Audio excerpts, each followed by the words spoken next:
पिंजरा पिंजरा रे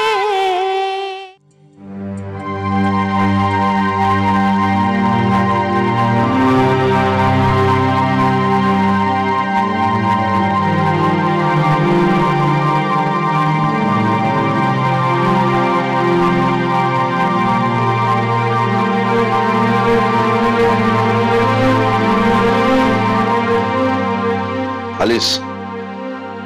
आबा, मी तुमच्यासाठी औषध आणू? नाही, मी ठणठणीत आहे. माझ्या दोन्ही मुलींचे संसार सुखाने चाललेत ना, आणखीन काय हवंय मला? उगाच काहीतरी कारण देऊन औषधं घेणं टाळू नका बाबा. हे बघ नारायणी, औषध गोळ्या हे निमित्त मात्र आहे का? तू आणि आनंदी सुखाने आपापला संसार करा म्हणजे झालं. आणि हे बघ, ओजस आता तुझा नवरा आहे.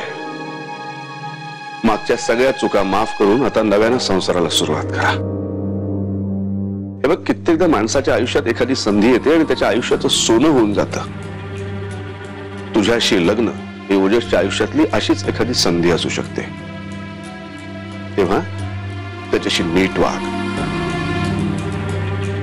हो बाबा, माझ्याकडून काही चुका झाल्या असतील तर मला माफ करा. यापुढे माझ्याकडून चूक नाही होणार. तुझ्या बोलण्यावरून जाणवतंय की तुला सगळं पुन्हा नव्याने सुरू करायचंय. अशीच वाग आणि त्यालाही नीट वागव.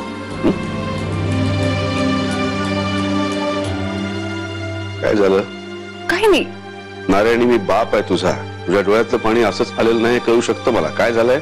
बाबा, आज माझी काही चूक नसताना गोरखकाकाने माझ्यावर हात उचलला. काय? आणि त्याने हात उचलावा असं मी काही वागलेच नव्हते.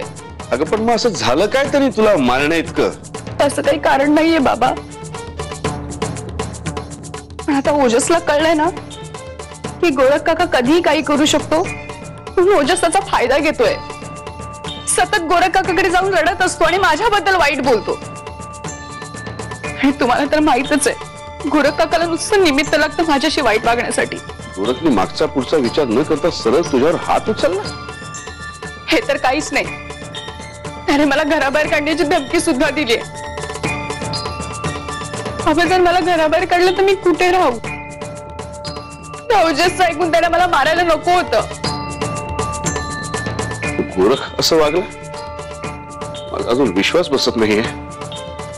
बाबा, जर तुमचा माझ्यावर विश्वास नसेल ना तर तुम्ही मम्माला विचारा. तिच्या समोर त्याने मला मारलं, मला घराबाहेर काढण्याची धमकी सुद्धा दिली.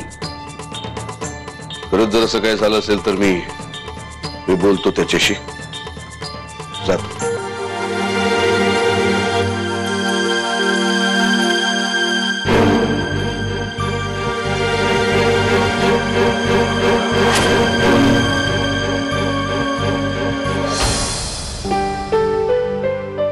गोरख काका, मला इथे ठेवून तू कुठे राहणार?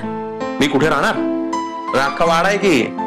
आणि मला एक खोली बिलीचे नखरे नको आहेत. मी काय आईची खोली आहे, दादाची खोली आहे. आणि एवढंच नाही तर ओसरी आहे की. ओसरी म्हणजे माझ्या हक्काची जागा. आणि तू जेवढे दिवस इकडे राहिलायस ना, हे अख्खी खोली तुला अलॉट केली मी. चाल, कागदावर लिहून देऊ का नाव? गोरख काका, तू हे सगळं हसण्यावारी नेतोयस खरं, पण मला खरं सांग, माझ्यामुळे तुला खूप त्रास झालाय ना? अगं वेडे, या सगळ्यात त्रास कसला? आता आमच्या भावंडांनी जन्माला घातलंय तुम्हाला. हे तुम्ही आमच्या पुतण्या, मग तुमचं सगळं व्यवस्थित करायला नको? आणि काय चंचला? अगं बाजी माझ्या सख्या भावासारखा आहे, त्याची मुलगी तू. त्रास कसला मला? बरं, ते सगळं जाऊ दे. मला सांग, तू नारायणीला का रागवलास? नुसता रागवलो नाही तिला, चांगली फटकावली. का? सॉरी, मी असं थेट विचारते, पण नाही, विचार. अधिकार आहे तुला. तू का मारलंस तिला? म्हणजे तुला आवडलं नाही का तिचा नवरा तिची कामं करतोय ते? हे बघ, तो नवरा आहे म्हणून त्याने तिची काहीच कामं करायची नाही, किंवा ती बायको आहे म्हणून तिने त्याची सगळी कामं करायची एवढा संकुचित मुद्दाच नाहीये का. एखाद्या माणसाला त्याच्या मनाविरुद्ध काम करायला लावणं हा मुख्य म्हणजे अन्याय. कळलं. आता अक्काला आणि नारायणीला या घरात कामं करायला नाही आवडत, त्यामुळे त्यांना कोणी सांगत नाही. शालिनी वहिनीला घरातली सगळी कामं करायला आवडतात, पण त्यांना कोणी अडवत नाही. आणि काय ग, नाही म्हणजे हे सगळे प्रश्न तू मला विचारतेस, हे ओजस जे काय करतोय ते काय आवडतं की का तुला. नाही म्हणजे तुझा इरादा काय आहे, लग्न झाल्यानंतर नवऱ्याला असंच कामाला लावायचा. छे, मी माझी स्वतःची कामं कधी करत नाही, तर माझ्या नवऱ्याने माझी सगळी कामं करावीत असं मला नक्कीच वाटणार. वा, मग काय म्हणजे तुझ्या नवऱ्याने कसं वागलेलं आवडेल तुला. गोरा काका मला ना असे राउडी टाइप्स, स्टाईलनी सिगरेट ओढणारे. सिगरेट ओढणारे, हे सिगरेट वगैरे ओढल्यामुळे कॅन्सर होतो माहितीये ना. शी बाबा, कॅन्सर बिन्सर बोलून ना तू माझं तोंडच बंद केलंस. करावंच लागलं. हो मॅडम, तुमचं लग्न आहे आता, नाही स्वप्नातलं नाही, खरं खुरं. त्यामुळे जरा डोळे उघडे ठेवून इकडे तिकडे बघा, जरा विचार करून लग्न करा.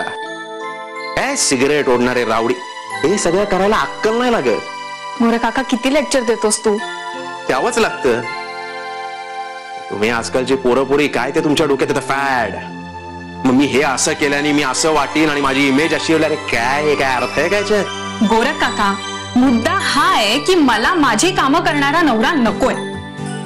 मला कसा नवरा हवाय माहितीये, तुझ्यासारखा. तुझ्यासारखा सतत जगाला तुच्छ लेखणारा नवरा, असा नवरा चालेल मला. काय ना की मी आतापर्यंत कुठल्याही पुरुषाला त्याच्या बायकोचे कपडे वाळत घालताना बघितलं नाही, म्हणून जरा मला त्याची गंमत वाटली, बाकी काही नाही. या सगळ्या तुझ्या ज्या आयडियाज आहेत ना, त्या तुलाच लखला बसो.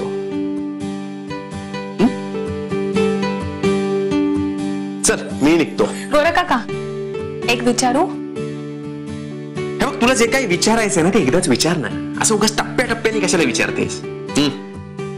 मला असं विचारायचं होतं की नारायणीने त्या माणसाशी का लग्न केलं. मोठा गहन प्रश्न आहे, उत्तरही मोठं आहे, आता नाही सांगता येणार. हे बघ, काम करू, मी तुला हे सगळं एकदा सविस्तर सांगेन. फक्त झालं, प्रश्न संपले तुमचे. हो. नक्की. हो. मी जाऊ. हो. थँक्यू.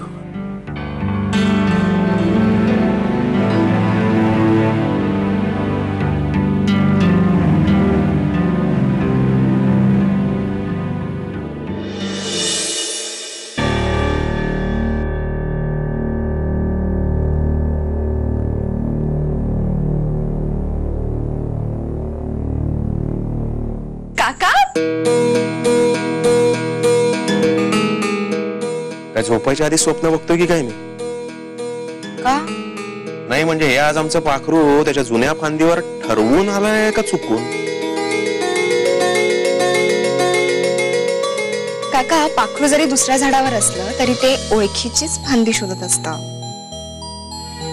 अख्ख्या दुनियेला भाषण देत फिरतो मी, तू काय मला बोलायला ऐकायची नाहीस. बरं ते जाऊ द्या, हे काय जे आम्ही धरते काय कुठे. एक नवीन पुतणी आली ना राहायला, चंचला. बाहेर काढला मला खोलीत, कब्जा केलाय खोलीवर.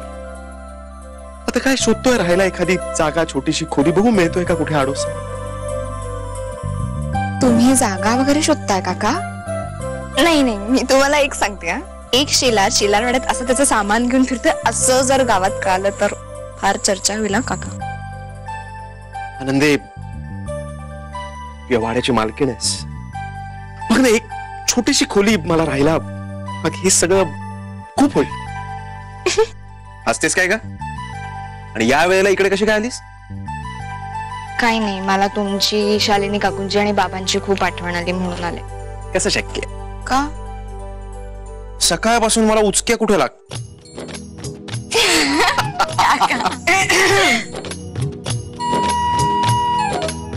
चंचला, माझ्या खोलीवर कब्जा केला ना. बरं बरं तुम्ही ओळखता ना एकमेकींना? हो, आनंदी. कशी आहेस? मस्त. तू कशी आहेस? मी झाक आहे. कसली जाक आहे? अगं 2 दिवस नवरा कुठे बाहेर गेलाय, तर चेहरा बघ कसा उतरलाय. का? अगं मी बघ, महिनोन महिने बायको लांब आहे, पण बघ कसा फ्रेश आहे. तुझं सगळं विचित्रच असतं काका. तुला शालिनी वहिनींना भेटायचं ना, मी बोलवतो ना.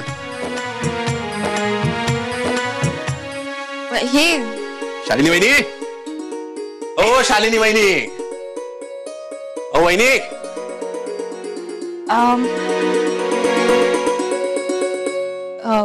तुझा नवरा म्हणजे वीरच ना? हो. केवढा उंच आहे तो, बॉडी बिल्डर एकदम. खरं सांगू, तुमची मुलं जर त्याच्यासारखी झाली ना तर फारच देखणी होती. आनंद आहे अगं. अगं कशा आहात? मी बरी आहे. तू कशी आहेस? मी पण झाक आहे. अगं आता मला गोरख भाऊजी म्हणाले की तू आलीस. मला वाटलं की माझी मस्करीच करतायत. इतकं झाक वाटलंय माहितीये का तुला बघून. बघितलंस, इथेच गप्पा मारत राहिले. चला चला आज जाऊया. चल चंचल.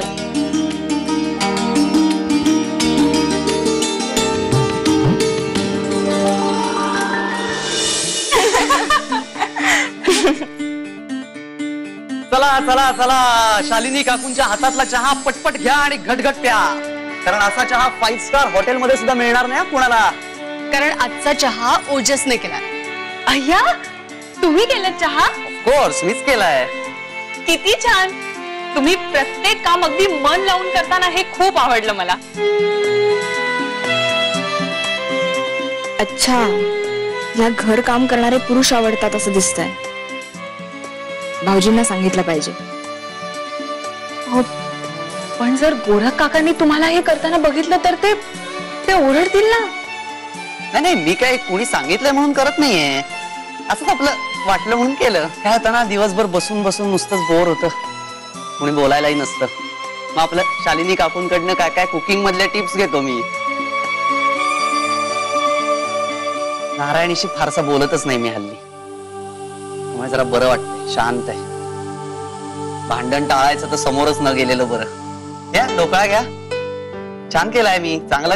अर्थात शालिनी काकूंनीच मदत केली आहे, पण तिखट मीठ कमी जास्त सगळं बारकाव्याने पाहिलंय मी. काय काकू, तुम्ही एवढं सगळं करता तर तुम्ही सिगरेट ओढता की नाही?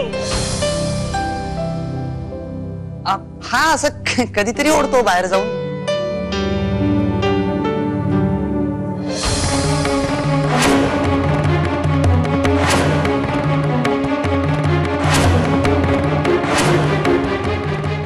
शी, सिगरेट ओढण्यात कसला आलाय पुरुषार्थ? उलट सिगरेट न ओढण्याचा संयम दाखवण्यातच पुरुषार्थ आहे. कुठलंही व्यसन न करण्यातच पुरुषार्थ आहे. म्हणजे हिला व्यसनी माणसं आवडत नाहीत. बरं झालं, हेही कळलं.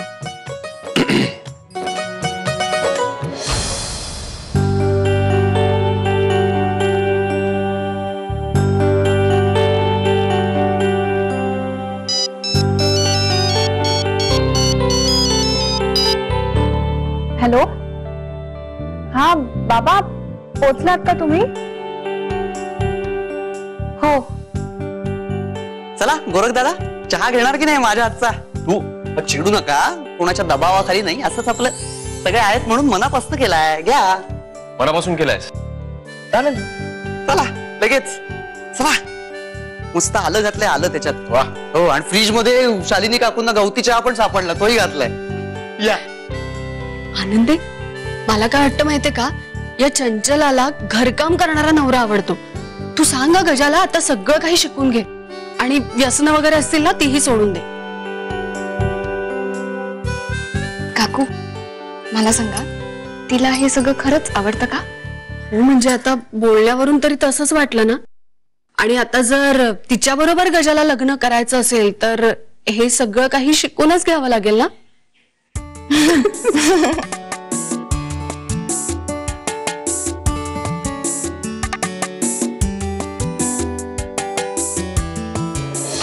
गोरखने नारायणीला घरातून हाकलण्याची धमकी दिली हे खरं आहे? हो खरंय. याचा अर्थ त्यांनी नारायणीवर हात उचलला हेही खरं आहे तर? हो. पिंजरा